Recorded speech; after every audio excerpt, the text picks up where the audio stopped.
This is Fragmented, an Android developer podcast where we talk about building good software and becoming better Android developers. I'm Don Felker. And I'm Kaushik Gopal.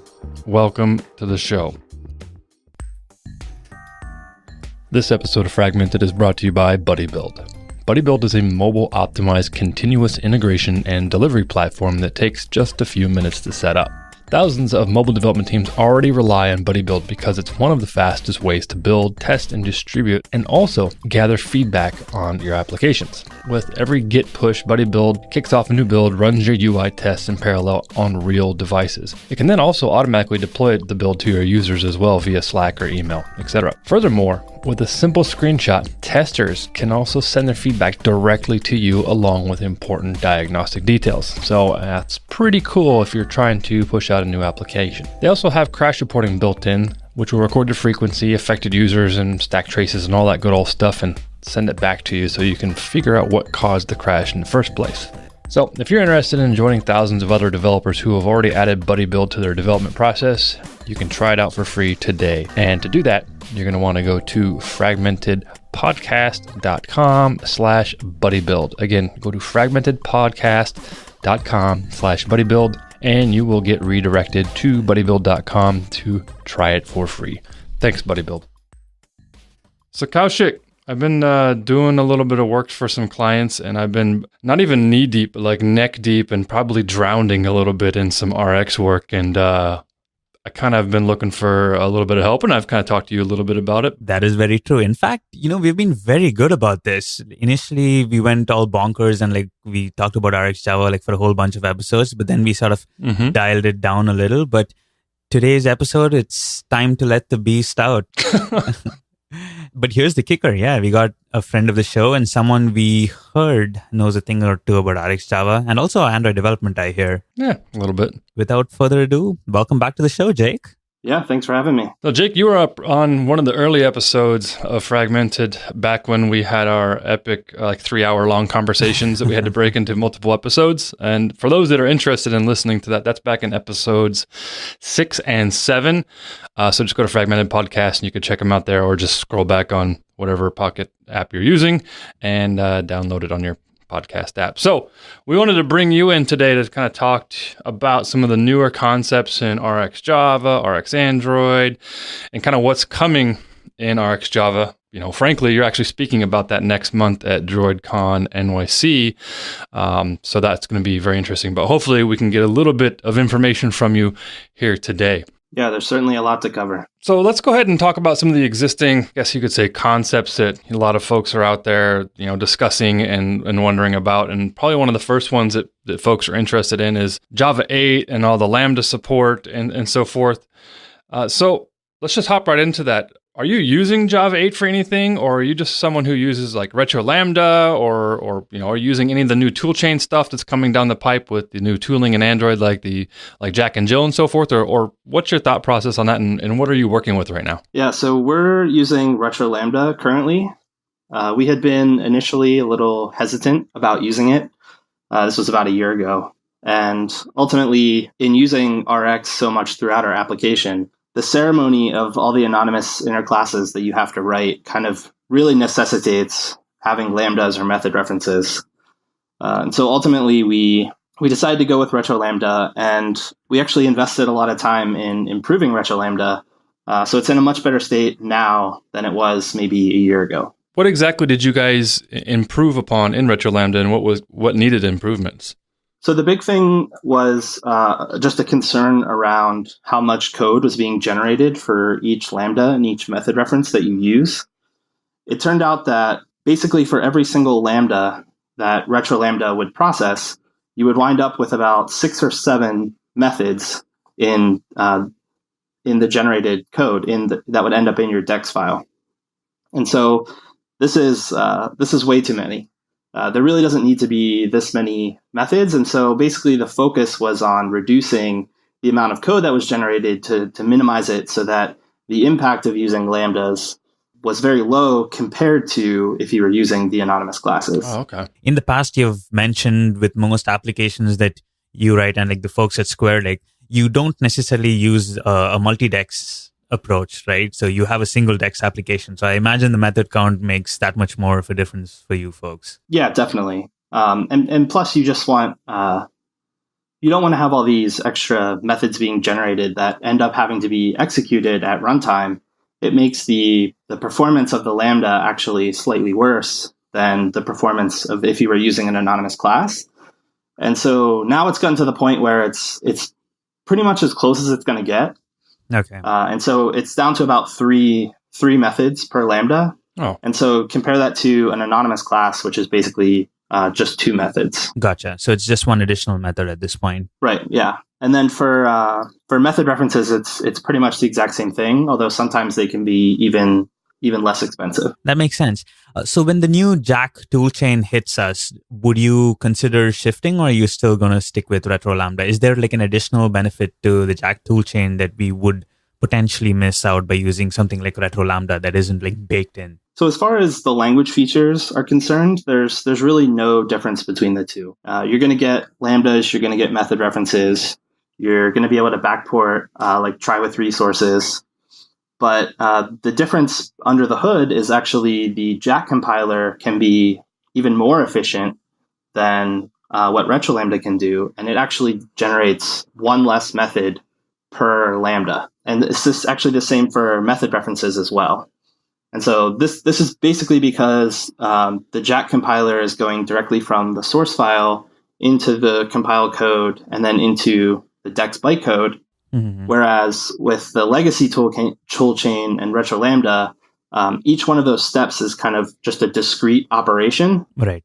And so the job that Retrolambda has to do in order to transform the Java bytecode into backported Java bytecode is just a lot more challenging. And that's why you end up with this extra method. It's kind of a convenience so that the tool can be simpler. And Jack doesn't have to do that because it's essentially the entire tool chain itself. Oh, okay. That makes sense. So one thing that we did want to talk about is we've talked about RxJava on the show before, but this was at a time where everyone was just getting introduced to RxJava. The concepts, the basic definitions and concepts in themselves was sort of new to everyone. But it seems like the Android developer community has sort of like caught up with RxJava in a large way. So we wanted to touch on some of the interesting aspects that people would otherwise not necessarily know. One thing that has been introduced since is the concept of a single in Rx. And I remember even this was some time back, maybe like in one of the GitHub issues, like this whole thing about like the single came up. So could you tell us like what exactly is a single? Like with RxJava, is it something that we would use? Is it something that you use? Is there like a benefit to it? Sure. So the idea of single is that a lot of these actions that you're going to be wrapping in an observable often have a pattern where it's something asynchronous that really just returns one result. Or alternatively, it throws an error. And so you can think of this like almost like what an async task was. If you're familiar with JavaScript, it's very similar to a promise. Oh, right. Okay. It's an operation that returns a single value or emits an error or fails in some way. And so that's really what single is about. It's just a way to encode that information that there's only going to be a single value into the type system instead of just having it kind of being implicitly defined on some method that returns observable. So instead of like the trifecta with on next, on error, and on completed, which you typically have for like an observable, right? With the single, you just have like a success or a failure kind of situation. Right. I mean, a typical example is with network calls, I imagine, right? Because typically with retrofit, especially when I use my network calls and I return an observable, usually you only care about a single result. So is this something that you've resorted to using, or do you just stick to an observable? Because technically you don't need a single. It is a much nicer API, but you can achieve the same things with an observable, right? So is this something that you found yourself using a lot? So we did add support to retrofit for creating singles, but it turns out that we haven't really adopted it in our application. And that's certainly not to say that there's any fault with single. It models the task of this network request very well, like you said. So the reason that we don't really use this a lot in our application is that the network calls that we're creating from retrofit are being composed into these other observable chains, which are usually the result of some user action. So we'll have an observable which models someone clicking on a button, and then we'll want to transform that into a network call, which ultimately ends up in some result. And so since the button clicks are an infinite stream of observable, an infinite stream of kind of notifications, it's already an observable. And so we basically want to stay in the observable world. And so that's why we end up using observable for our network requests and not single. Now, if you have something where you're just initiating the network request from something that's not a stream, it's perfect for that. Or if you're already composing multiple things together, which only return one value, it's perfect for that as well. It's just that we already have these infinite streams which require observables, and so we end up making our network requests also be observable. Gotcha. That makes sense. That makes a lot of sense. I guess the problem with singles is it isn't directly the equivalent of an observable, right? So not all the operators apply, and like you rightly said, you can't necessarily intermingle observables and singles for the obvious reason, right? Yeah, a lot of times you'll see that the methods, even when you're dealing with a single, the methods for composing them end up turning the stream back into an observable.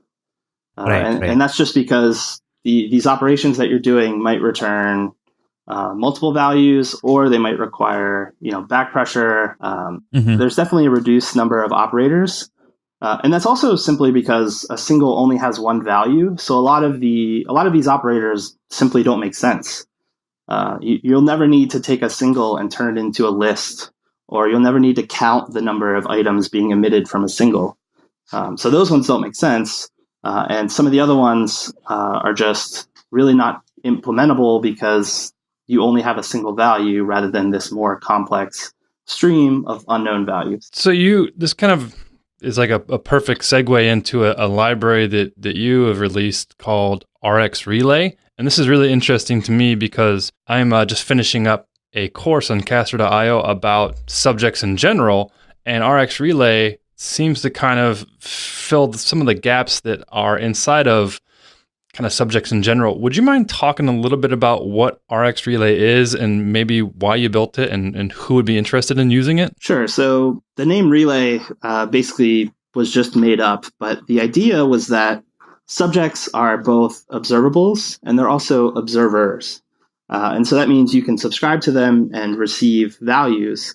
And you can also use them kind of as a sink for putting values into.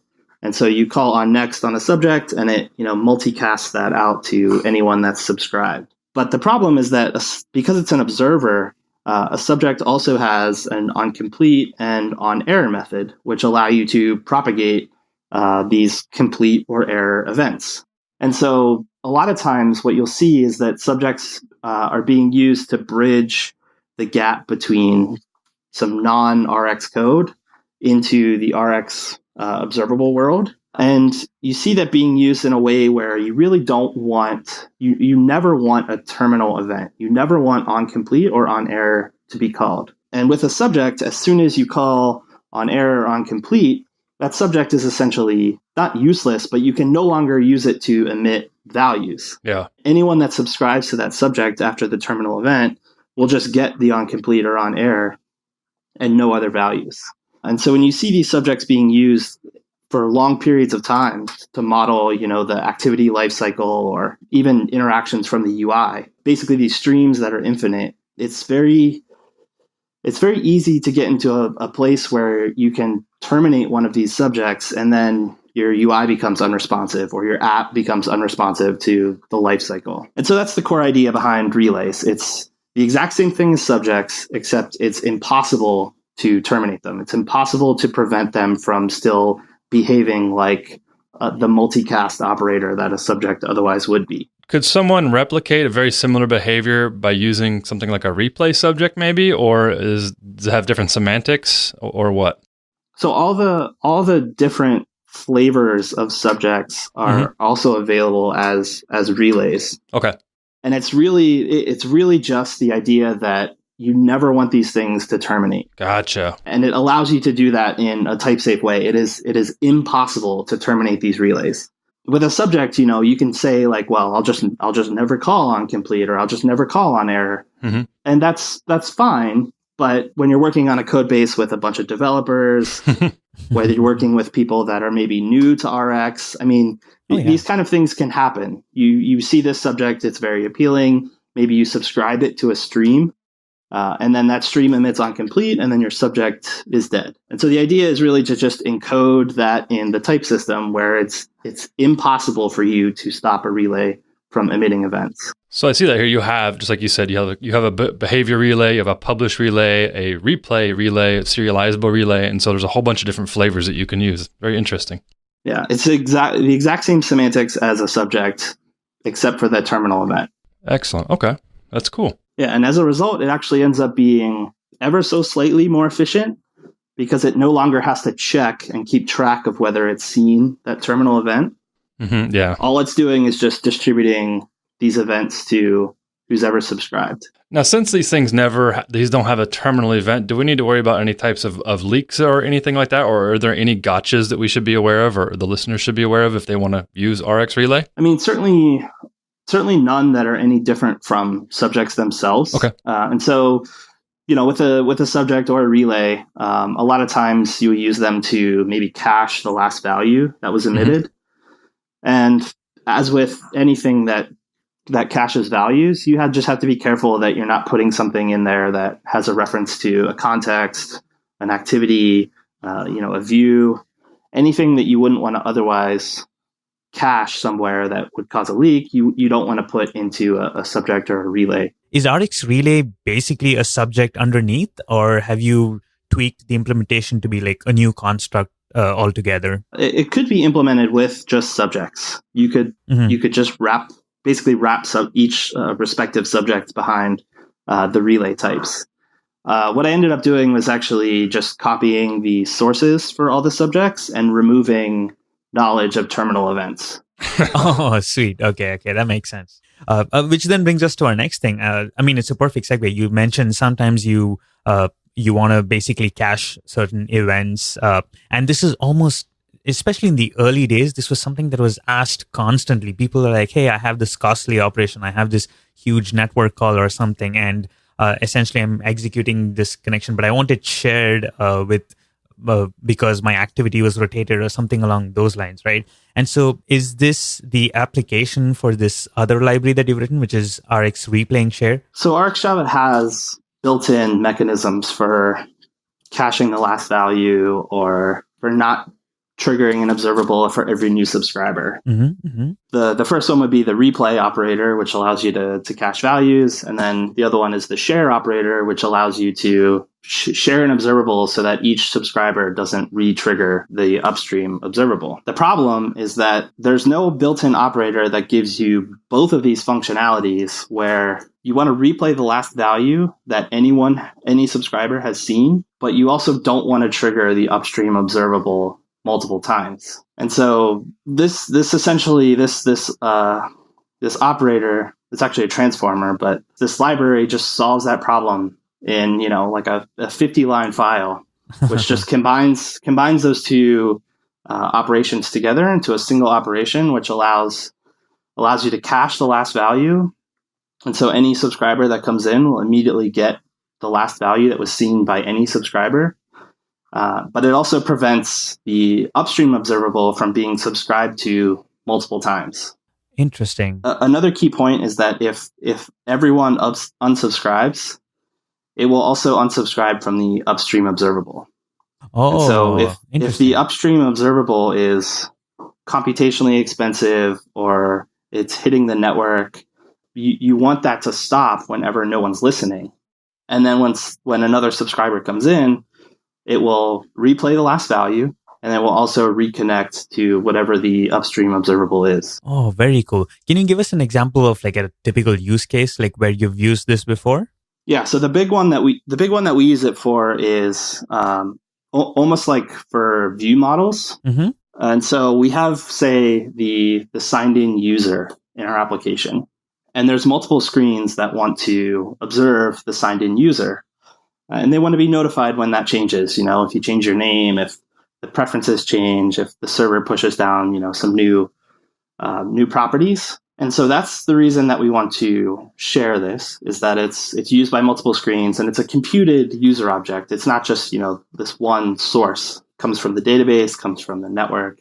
All these sources are contributing to this one user object. So we share that so that every screen that wants to care about the user object can subscribe to that.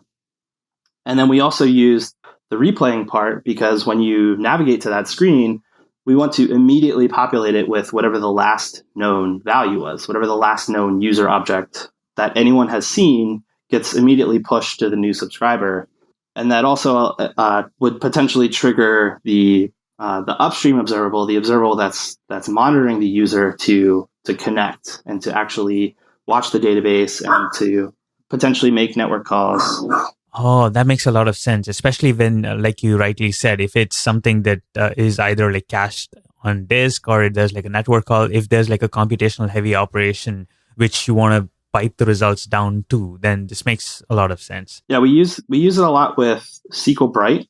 Yeah. Which is, we touched on this actually in the last time I was on, which is basically just applying Rx principles to the database.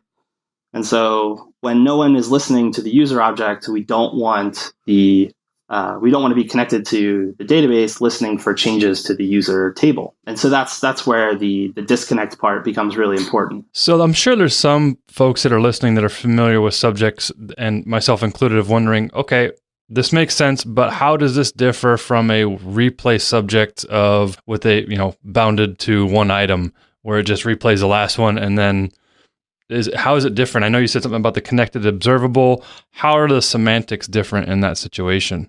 Yeah, so it's definitely very close to a replaying subject. It's very close to just using the replay operator on a stream. Okay.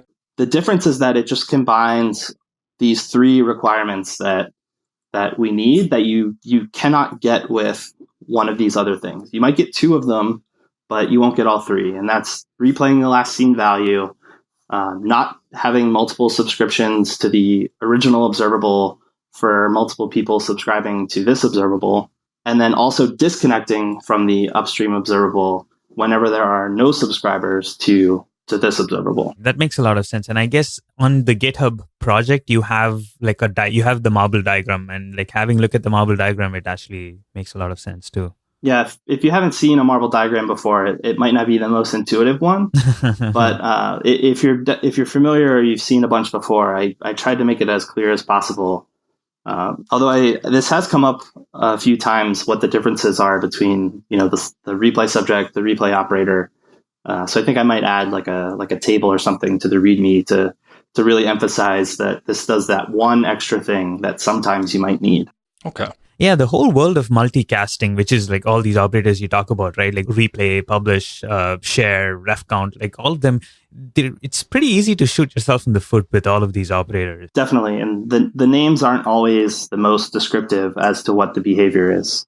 Yeah. I remember running into a similar problem where like the warmth of the operator, if it was like a hot or a cold operator, and then like depending on when you unsubscribe and when you subscribe, like a lot of those behaviors change. So it's pretty tricky, but this replaying share looks super interesting. Yeah, like I said, we have maybe 4 or 5 places where we use it in the application, and that's in those kind of very specific instances. But a lot of times we do get away with just using like the replay operator or just the share operator. That makes sense. And just to remind folks, this is a transformer. It isn't necessarily an operator. So you can just like compose the sucker onto anything that you have. Right. It takes some observable that you have that you want to share and that you want to replay the last value to, and it turns it into a new observable that has that behavior. Makes sense. Now, would you normally expose this as through Dagger as like some type of singleton that you're passing around, or how do you guys normally work with something that's a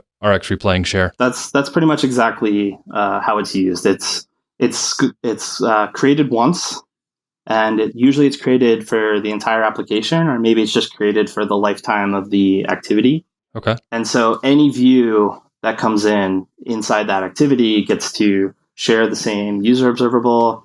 gets to get that last replayed value. And so there's only ever one of them, and they're all shared among the views. I literally need to go back and rewrite some code that I wrote last week. I don't want to take us too much in the deep end, but you also mentioned view models. Yeah, it's we don't have a really strict pattern. Okay. So we're not deep into MVP or MVVM. Okay. We have a pretty ad hoc architecture right now, which is working really well.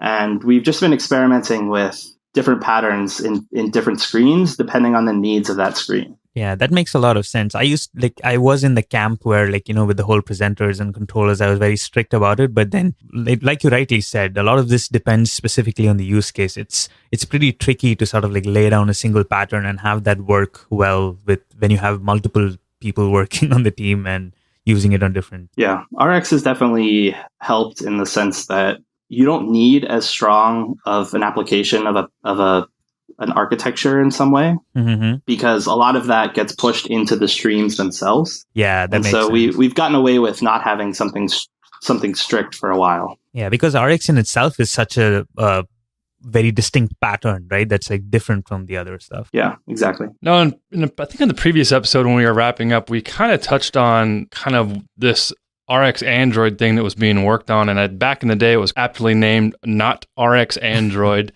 And so over the course of this, basically the whole last year at various conferences and talks and just email communication, I've had folks asking me, I want to use Rx, I want to get started in Rx. What do I look at first? Do I go look at Rx Android or do I go look at RxJava? And there's always been some confusion around there. What is really Rx Android and kind of what is the state of affairs with that project at this time? Yeah, so shortly after the last podcast, a lot of the things that we talked about were done to Rx Android, and that to kind of recap them, we essentially gutted the project and stripped it down to its core essentials, the things that you absolutely need when you're using RxJava on Android.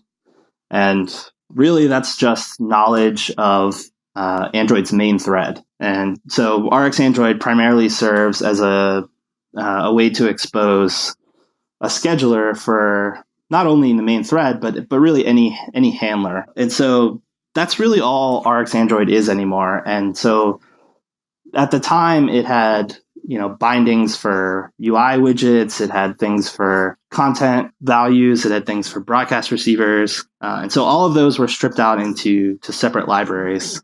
And the not Rx Android project evolved into RxBindings, which is what the view bindings part of Rx Android was, which is taking listeners from the UI and turning them into observables, and taking streams of data and binding them to properties of views. So like whether a view is enabled or the text on a text view. Yeah, RxBindings is like a godsend for us. It's just so easy because I remember in the early days when you had to transform view events, it was kind of a pain in the butt to do it. Yeah, it's actually gotten a lot better in terms of what RxJava provides. But RxBindings is still really useful because it just gives you all the events from any view that you would want to care about. Right, and I remember you've also been adding some stuff for list adapters as well. You have an adapter you have an observable that binds directly to the adapter of a list, right? Yeah, so we have some interesting, that was actually based off of some requirements that we had internally in our app, which was doing things like measuring the greatest width of any view inside of an adapter. And that would be for like a pop-up menu. Oh, okay. So when you create a pop-up menu, you have to measure all the children and then get the widest one, and that becomes the width of the pop-up menu. And we had a menu whose items were changing based on a stream, and so we wanted to take that stream, turn it into a list adapter, measure the widest item, and then turn that into the width of the pop-up menu as a single stream of observables. It's pretty clever, yeah. That required basically listening to the adapter for changes so that we could essentially just flat map it into this stream. So is there anything else that you want to touch on with Rx Android? Because I remember in the early days, Rx Android was like this, like you mentioned, it was like this hodgepodge of like a whole bunch of things, and now it's like super lean and clean. So what is the future of Rx Android? Are we hoping to just keep it as it is because it basically serves most of our purposes, or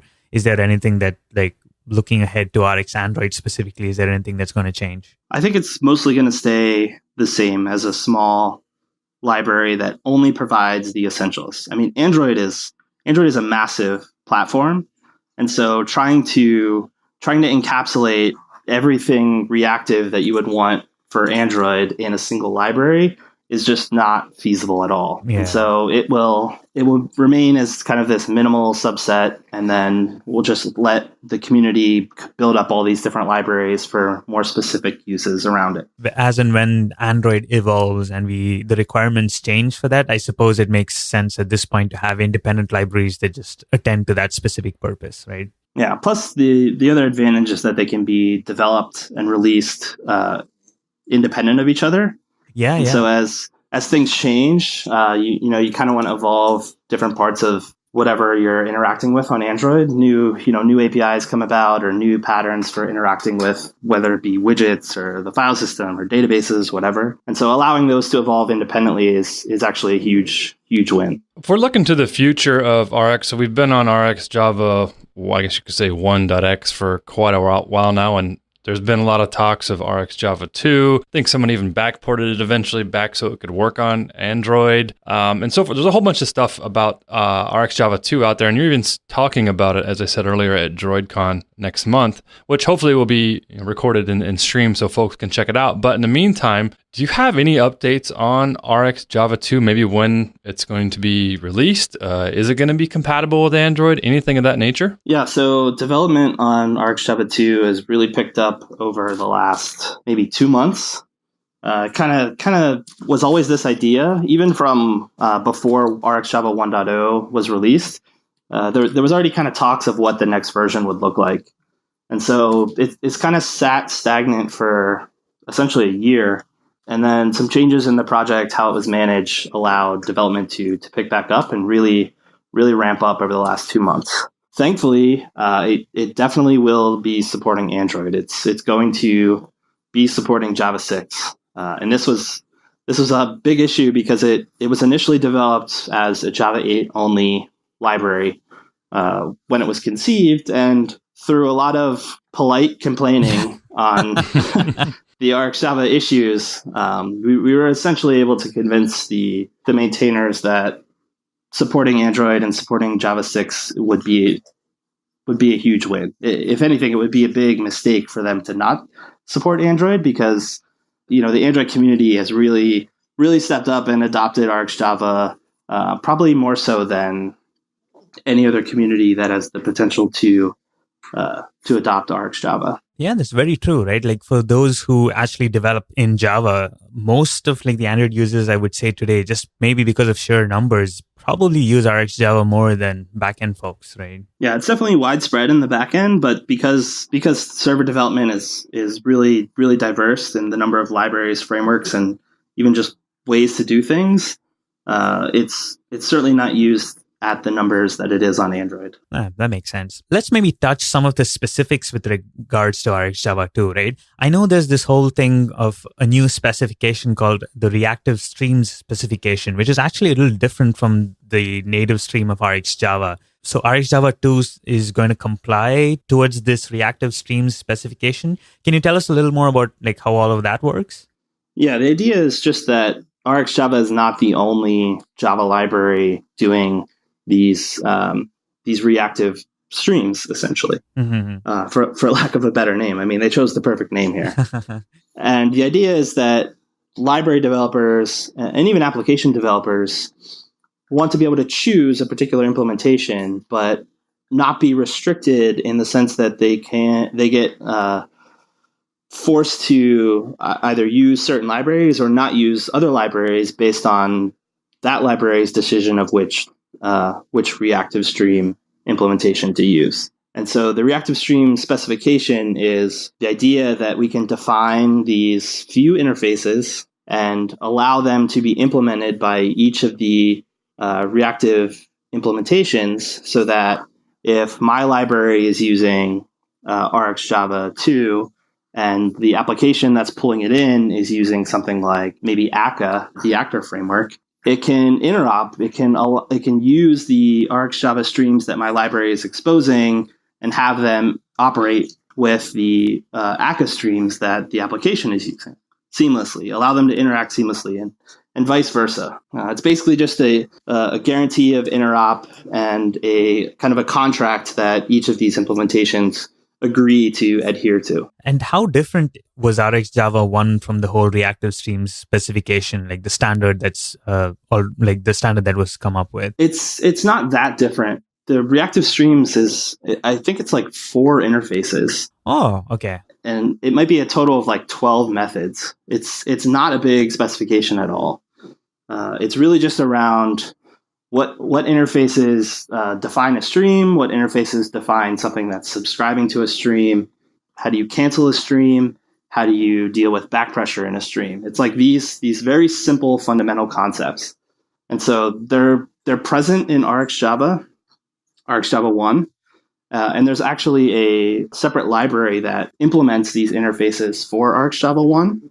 It like adapts them to the Reactive Streams types. Oh, interesting. Okay. And then RxJava 2, like you said, is basically has a native implementation. So it's using these interfaces directly in its implementation so that it's compliant with the specification out of the box. There's also something that's changed with RxJava 2, which is like the nature of how observables are created. Can you talk to us about that? Yeah, so this is, it's actually still changing, but there's a big kind of win last week in how observables are created. Oh. In RxJava 1, there's a lot of ways to create observables. And when you're a newcomer to the project, to RxJava, you see these methods called create, observable.create, single.create, and you think, oh, well, this method's called create. That must be how I create these types.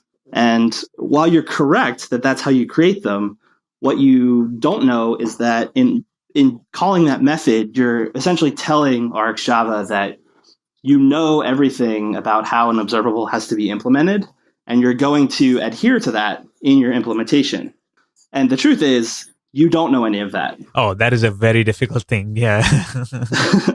Yeah, there's all these things that, even to this day, I am discovering like all these interesting ways of implementing observables to guard against all the challenges that an implementation has to guard against. And so in RxJava 1, there's a bunch of static methods for like adapting other types of data. So you have the just, you have from, there's one called from callable. Yeah. These are the ones that you should be using. And so the nice thing is that most of those still exist in RxJava 2. You're still going to be able to, use just and pass in a value. You're still going to be able to call from and pass in an iterable or a list. But the difference is that the create method is no longer as it's no longer as toxic as it was in RxJava 1. So the fromAsync method that I mentioned in RxJava 1 is a way for you to adapt a listener-based API into an observable. Oh, that's pretty cool. So if you are wrapping like a click listener, you would want to use the fromAsync factory method. It's going to take care of things like back pressure. It's going to make sure that you're not emitting notifications after you call it on complete or on error. It's going to make sure that all the specifications of how an observable is supposed to behave is honored. And in RxJava 2, the fromAsync method is gone. We basically just adapted the create method to behave correctly in that same way. Oh, so basically the original way of creating the observables that we used to do with RxJava 1 no longer exists, or it's been changed to something with observable toxic create warning beware. Yeah, it's actually right now it's called unsafe create. Unsafe create. Okay. Which is good. Yeah, that's better. Yeah. Fitting. The idea is to put a giant, red sticker, red flashing warning saying, listen, this is unsafe. Like, you really have to know what you're doing if you're going to use this method. And if you don't know what you're doing, just use the normal create method. It will take care of most of these things for you. And you really just don't have to worry anymore about running into these weird conditions where you've broken the observable contract and your application gets in this really weird state that you can't explain. That makes a lot of sense. That definitely seems like a big win, especially for like people who are like getting into RxJava. That makes a lot of sense. Yeah, I've seen a lot of code out there from folks who just create their own observables, and it's not pretty, really. Yeah, it's really hard from a user education perspective with RxJava 1 to say, actually, never use observable create. Never use it. It is 100% of the time the wrong thing for you to be using. With a method name of create, it's really hard to get that into people's head because it seems so innocuous. It seems like the way to create these things. And it really isn't in RxJava 1. And so thankfully in 2, as of right now, I probably should have said earlier that everything I'm saying is what's currently on the development branch of 2.0, but all of it is still subject to change. I don't think it will change, but at least as of right now, the create method is a very safe and sane way to create these observables. Do you have an idea of approximately when it's going to hit the stands? Yeah, so there is a schedule. It slipped a little bit, but the idea is actually that in the next, I think it's 2 weeks, we'll see the first developer preview. And so the idea is to have people look at it, get a feel for the API, find out what's missing, find out what's maybe doesn't need to actually be there. It's not stable by any means. It's just to try and get people actually looking at the project, maybe trying it out in small side projects, applications, or tiny Java apps, whatever. And then, there'll be a few of those. Right now, there's scheduled to be 3 of them over the next about 2.5 months. And then the release itself is looking to be, I think, middle of October. Again, certainly not set in stone. It might change a little bit, but it's definitely winding down. There's been a lot of work happening. It's to the point where like documentation is being filled out, and so it's fairly mature. But there's still some work to be done to make sure that it's presenting the best foot forward when it's finally released. So we talked, about one side of the spectrum here of creating the observables and all the safe and unsafe ways to do such thing. Is there anything changing on the other side, like subscribing to these set observables? Anything changing in that regard? Yeah, so subscribing is actually very different in one key way. So you're still passing in a callback. You're passing in a callback, which gets your on-next events, it gets your on-complete events, it gets your on-error events. All right. But the key difference is that when you call that subscribe method, it no longer returns the subscription. What? Oh. So in RxJava 1, when you call subscribe, you get back a subscription, and that subscription represents the fact that you are subscribed to this stream, and it gives you a mechanism for unsubscribing. Yeah, the connection, right? Yeah. Yep. Yeah. Right. Mm-hmm. Represents the connection. And so the difference is that in RxJava 2, the listener that you're passing in is also representative of the connection. So there's basically this concept called disposable, which is coming. And it's very similar to what a subscription is, where it's representation of some state of whether or not you are disposed or not. And disposed is essentially the mechanism through which you cancel your subscription to a stream. And so the difference is that instead of calling subscribe, getting back your subscription, and retaining the reference to your subscription, you're now going to create your observer, your listener, the mechanism through which you're getting called. And that's also going to be essentially what the subscription is. It's going to be the mechanism that you can then cancel the stream. Oh, okay. That seems like a pretty big change though, right? Like that basically means a lot of the previous stuff has to be rewritten, because currently one of the guaranteed ways to make sure you don't leak stuff or you don't shoot yourself in the foot is like the whole composite subscription pattern that people just like tack on subscriptions to, and then in the end with the lifecycle change, say on stop or on destroy, that's where they clear or sort of like unsubscribe all of those things. That seems like that pattern is going away. Well, so the pattern of like the composite object that holds multiple objects that you can then cancel all at once, that still exists. Okay. There's still this there's a composite disposable, which is essentially just a collection of disposables. Okay. And these observers that you're passing in to listen to events on the stream also implement disposable. So they're also these disposable objects. And so just think of the observer, think of the callback that you're passing in as also being the subscription. So instead of having two objects for every subscription to a stream, you have the listener that you were passing in, and you have the subscription that you were getting back. You now only have one object. You have the observer, and the observer is also effectively the subscription. I see. Okay, that makes sense. Yeah, so you can still bundle them up into a single composite disposable where you can dispose all of these at once. All the same patterns for managing them still exist. It's just that you're no longer getting them back when you call subscribe. You're now just creating them yourself. So this reminds me of very much back in the C# days of the iDisposable interface. Seems like it's influenced from that, correct? Yeah, a lot of the naming in RxJava is influenced from the Rx.NET streams and the standard interfaces in C# itself. So disposable definitely comes from iDisposable. Gotcha. Okay, cool. And it also makes a lot of sense because usually when you want to stop or disconnect the subscription, it makes sense that would be shifted towards the listener side, right? Because it's the listener eventually that would sort of unsubscribe from this versus just establishing that connection and tightly binding both of those. Because you may want the source to continue to sort of emit, and it's only the listener that you want to sort of unsubscribe from.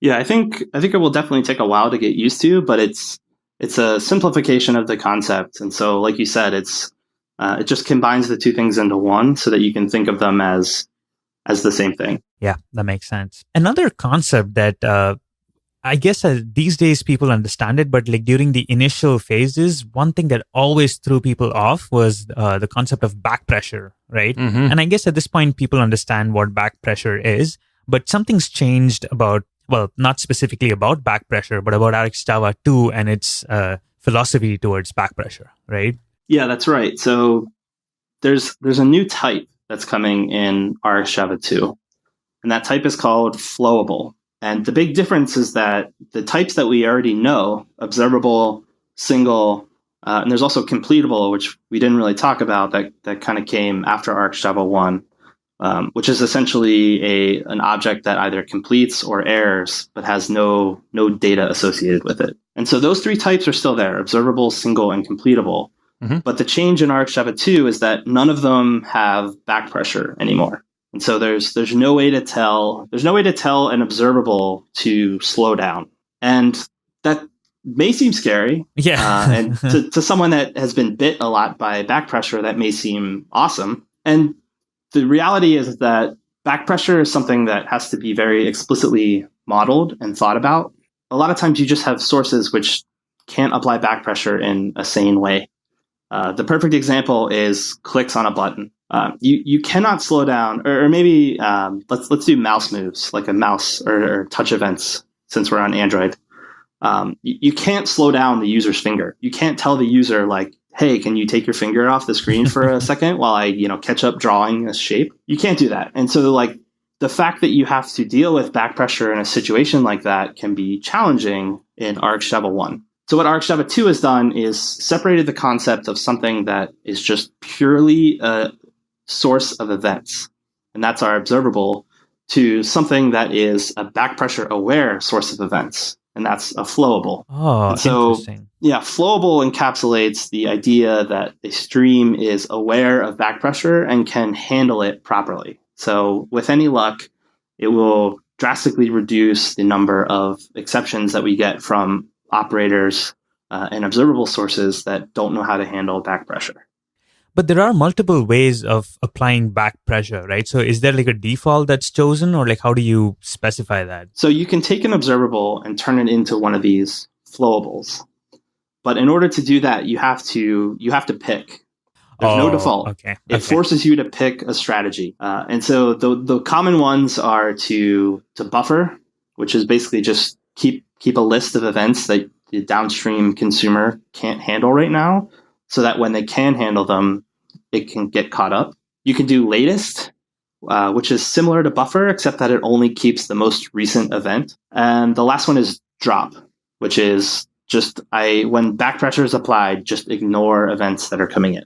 Those are the three that you can select when you're converting between the two. But there's also a bunch of other strategies, and you can even implement custom strategies if you're creating a flowable directly. Oh, that's pretty cool. Yeah, it allows you to handle, it's actually very similar to RxJava 1, whereas when you're implementing an observable with the create method that really no one should be doing, you can handle back pressure and you can handle it in whatever way is most appropriate to whatever you're adapting. And so the same is true in RxJava 2.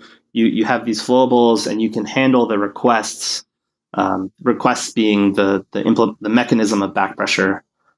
You can handle the requests of back pressure in any way that you'd like. So is basically the mechanism now to move away from observables to flowables? Like by default, you almost always then would want to be using a flowable, right? I think it really depends. I haven't built something significant enough to have a really strong recommendation yet.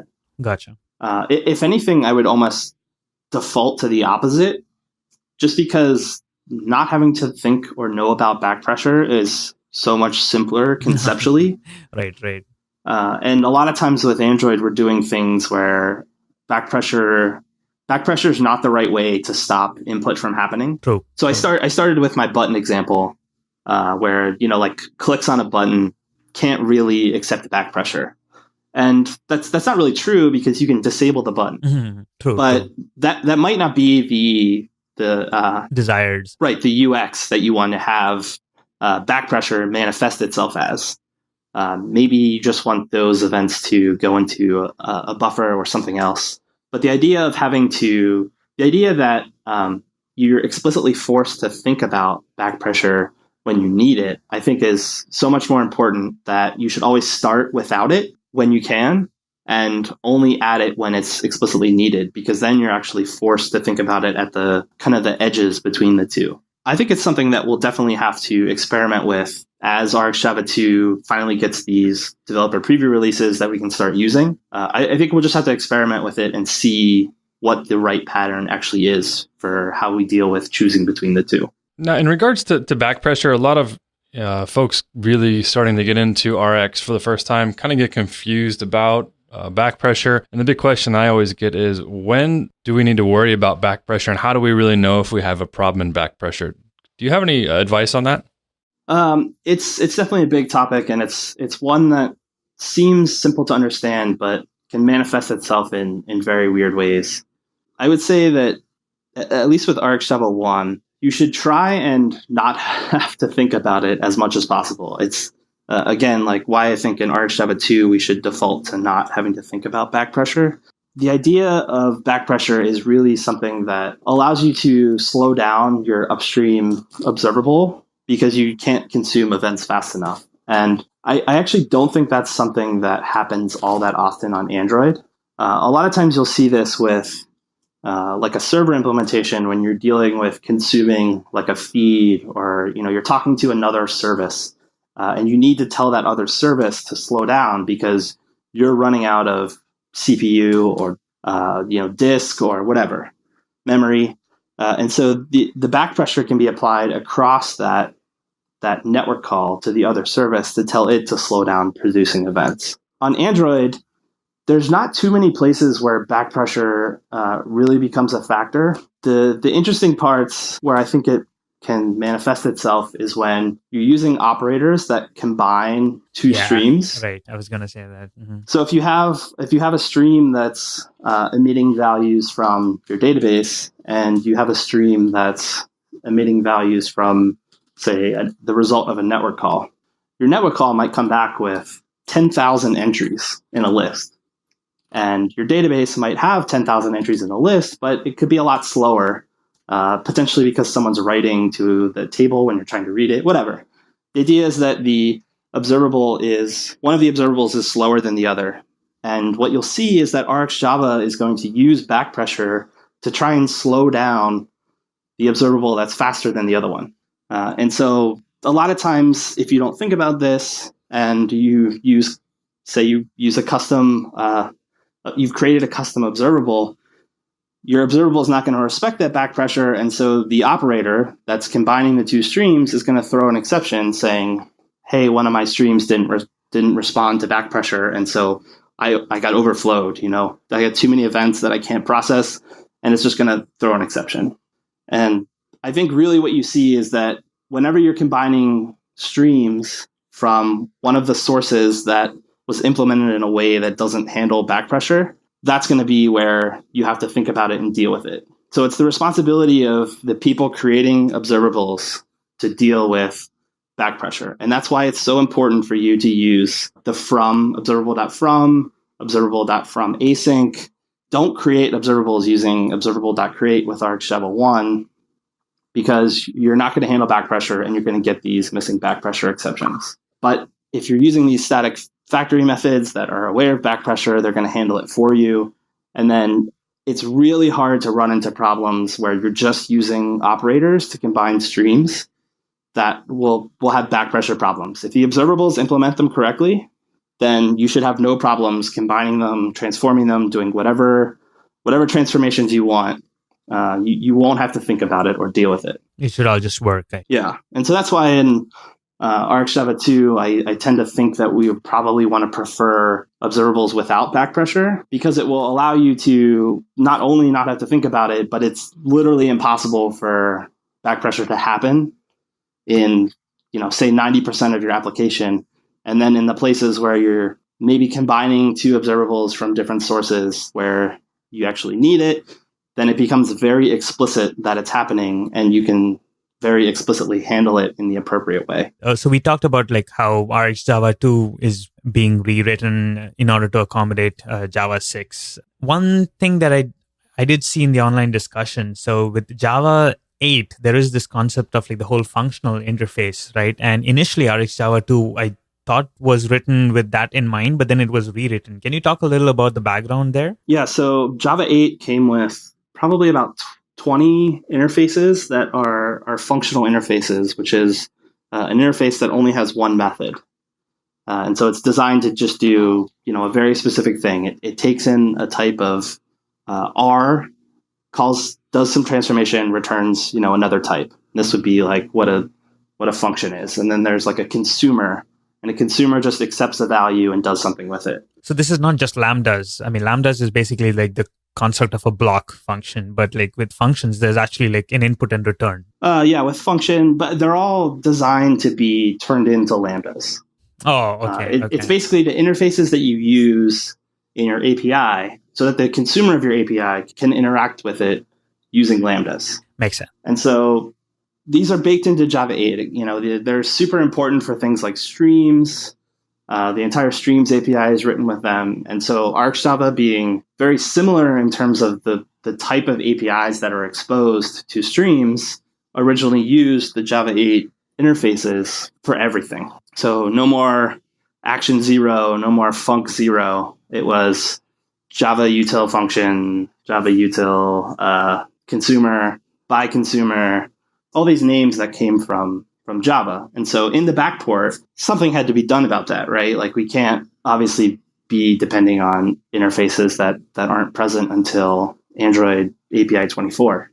So what was done was they essentially were just copied. They were copied back into RxJava's package, exactly the same as they were in Java. And so if you look, you'll see the package for RxJava 2 is io.reactivex. And if you look, you'll see io.reactivex.function.consumable. Oh, this is pretty cool. So that means if I include RxJava 2, I actually get functional interfaces then? Yeah. You get all the they're all in the public API of RxJava 2 because all of its APIs are implemented using these interfaces. Oh, that's pretty cool. That's pretty cool. What's really awesome about this is that even though the library is being written for Java 6 and has its own copy of all these functional interfaces, because of how Java 8 does lambdas and method references, it will automatically transform a lambda or a method reference into an instance of an interface if the type of that lambda or method reference matches.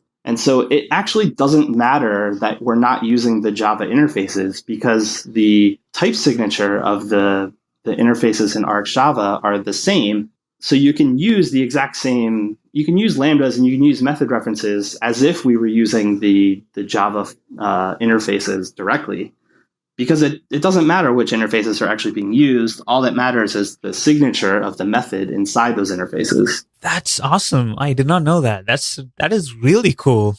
Yeah, so they have to be in Java because Java needs some interface to declare that signature, the signature that is a function or is a consumer or is a whatever. And so, yeah, they actually don't really mean anything, and you don't really need those specific interfaces to use lambdas or to use method references. So if you were using RxJava 2 6 months ago on Java 8, and you had lambdas and you had method references for whatever filtering and mapping, and you update to the latest master, other than the fact that a bunch of APIs will have changed, the lambdas and stuff will all still compile and work, even though they're now being adapted into completely different interfaces than they were before, because Java 8 doesn't care. Very cool. Very cool. Yeah, so Java 8 users should still get all the benefit of the lambdas and method references, even though the library itself wasn't written specifically for Java 8. Java 8, okay. Did I hear you correctly that the action 0, action 1, all those are going away? Is that correct? Yeah, so all of the action interfaces and all of the function interfaces, or func, as they were abbreviated, they're all gone. Okay, all right. At least in name. Technically, they're still there. They just kind of have a different name now. So if I wanted to draw that correlation between I have a bunch of actions, what would I think of it now as? So there is still action, just plain action, which is essentially an action 0, which is basically almost like a runnable. It's just a method that takes no arguments, returns void, and just does some action. Okay. Action 1, which was a method that accepted one value and returned void, has become consumer. Action 2, which is like what you would use if you were, I guess that would be function. But yeah, so there's basically corollaries to all of the numbered action interfaces that now have names that more closely match Java 8. And the same is true of the function interfaces. The ones that were func0 has become callable, which is actually a Java interface. It's a method that takes no arguments and returns some value. And then func1, which is used very commonly in operations like map and filter, has just become function, plain function. And then there's by function, which is a function that accepts 2 arguments and returns 1 value, which you see if you're doing like a zip. If you're doing a zip operation, you get 2 inputs and you have to combine it into 1. And so they're all still there. They just have different names now. And those names more closely match the names that Java 8 has chosen for its functional interfaces. Interesting. Okay. I remember in the early days, I had no clue which one to use. It was like, I have no idea. So I'm just going to let IntelliJ do its autocomplete thing, and then automatically action 1 or action 0, action 2 would get populated. But yeah, it took me some time to realize that there is some significance to the N. It isn't just that, well, we have run out of names, so let's just start tacking on a suffix like 1, 2, 3. Yeah, they all have very specific uses, and it's basically going to be the same thing where the type signature is going to declare what the correct interface is to use. So you basically just let your IDE kind of help you out. The other thing that's also changed, I believe, is the runtime hooks, which is pretty cool as well, because it does help with testing a little. Yeah, so there's a brand new hook system, which is very similar to the plugin system that people might be familiar with RxJava 1. And it's basically just a more powerful way of hooking into different parts of the lifetime of observables, when they're created, when they're subscribed to, when operations are scheduled on different schedulers. So you could potentially do things like wrap them in order to, say, create an Espresso idling resource so that whenever something's scheduled on the IO scheduler, Espresso is automatically going to wait. And so the hooks are basically just a more powerful way of doing this. They were very similar to the plugin system of RxJava 1, but it was a little too limiting in the way that it could be set up. And what's actually really nice about this hook system is that it actually was backported and is available in RxJava 1 in the more recent versions. That's one thing I wanted to bring up, because you can do that right now, right? It isn't necessarily... I wasn't sure it was something new, but it's... but you're saying it was actually brought into RxJava 2 and then backported? Yeah, so it was in 2 originally, and then the concept was backported into 1, and it essentially deprecates the the plugin system. Well, do you know why that was done? Like, I mean, why not just wait for RxJava to, just because it was so useful for testing? Pretty much. The plugins had a problem where they had to be initialized very early in the application lifecycle. And once they were initialized, they couldn't be changed. Okay. And so if you had like specific tests where you wanted to apply a specific plugin just for that test, it was very hard to do because you couldn't change it after your application was already started. Right. That makes sense. Yeah. So that's basically the idea, is just it's more expressive, more powerful. It's pretty cool. Thank you so much, Jake. This has been amazing. We wanted to have you back on the show, and especially for such a sacred and dear topic to our hearts. It's been a whole bunch of fun for us. Definitely. If folks want to reach out to you, what's the best way they can do that?